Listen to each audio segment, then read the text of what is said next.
ក្រសួងការបរទេសនិងសហប្រតិបត្តិការអន្តរជាតិអគ្គនាយកដ្ឋានអាស៊ីប៉ាស៊ីហ្វិកសេចក្តីប្រកាសព័ត៌មានអាយដាមប្រធានាធិបតីស៊ីជីនពីងនឹងអញ្ជើញមកបំពេញទស្សនកិច្ចផ្លូវរដ្ឋនៅកម្ពុជាតបតាមការអញ្ជើញរបស់ព្រះករុណាព្រះបាទសម្ដេចព្រះបរមនាថនរោត្តមសីហមុនីព្រះមហាក្សត្រនៃព្រះរាជាណាចក្រកម្ពុជាអាយដាមស៊ីជីនពីងប្រធានាធិបតីនៃសាធារណរដ្ឋប្រជាមានិតចិននឹងអញ្ជើញមកបំពេញទស្សនកិច្ចផ្លូវរដ្ឋនៅព្រះរាជាណាចក្រកម្ពុជាពីថ្ងៃទី17ដល់ថ្ងៃទី18ខែមេសាឆ្នាំ2025ក្នុងដំណើរទស្សនកិច្ចនេះអាយដាមប្រធានាធិបតីស៊ីជីនពីងនឹងចូលគាល់ព្រះករុណាជាអង្គម្ចាស់ជីវិតលើត្បូងនិងសម្ដេចព្រះមហាក្សត្រីនរោត្តមមុនីនាថសីហនុព្រះវររាជមាតាជាតិខ្មែរនៅព្រះបរមរាជវាំង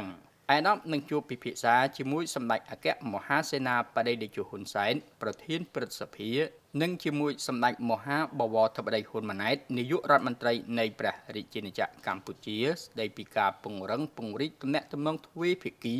និងផ្លាស់ប្ដូរយោបល់អំពីបញ្ហាតំបន់និងអន្តរជាតិដែលមានការចាប់អារម្មណ៍ដូចគ្នាដំណើរទស្សនកិច្ចផ្លូវរដ្ឋនេះជាព្រឹត្តិការណ៍ដ៏សំខាន់ដែលនឹងធ្វើឲ្យកាន់តែរឹងមាំថែមទៀតនៅចំណងមិត្តភាពជាប្រពៃណីដែលត្រូវបានកសាងឡើងដោយថ្នាក់ដឹកនាំជាបន្តបន្ទាប់នៃប្រទេសទាំងពីរ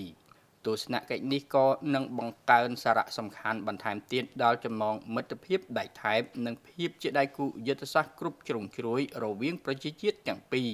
មានឯកសារជាច្រើនដែលរំពឹងថានឹងត្រូវបានចុះហត្ថលេខាក្នុងឱកាសទស្សនកិច្ចនេះដើម្បីលើកកម្ពស់កិច្ចសហប្រតិបត្តិការក្នុងវិស័យនានាថ្ងៃសុក្រ14កើតខែចែកឆ្នាំរោងឆស័កពុទ្ធសករាជ2568ភ្នំពេញថ្ងៃទី11ខែមេសាឆ្នាំ2025